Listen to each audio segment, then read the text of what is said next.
नबी सल्लल्लाहु अलैहि वसल्लम के रोज़ा रखने और न रखने का बयान।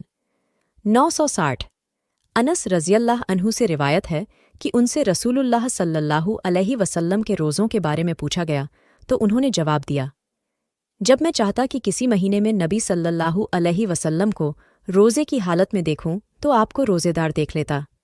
जब चाहता आपको इफ्तार की हालत में देखूं तो इसी हालत में देख लेता। इस तरह रात को जब चाहता कि आपको नमाज में खड़ा हुआ और जब चाहता आपको सोया हुआ देख लेता। और मैंने कोई रेशम और मखमल रसूलुल्लाह सल्लल्लाहु अलैहि वसल्लम की हथेलियों से ज़्यादा नरम नहीं देखा, और न ही मैंने कोई मुश्क और अंबर रसूलुल्लाह सल्लल्लाहु अलैहि वसल्लम के पसीने की खुशबू से ज़्यादा खुशबूदार सूंघा। फ़ायदे।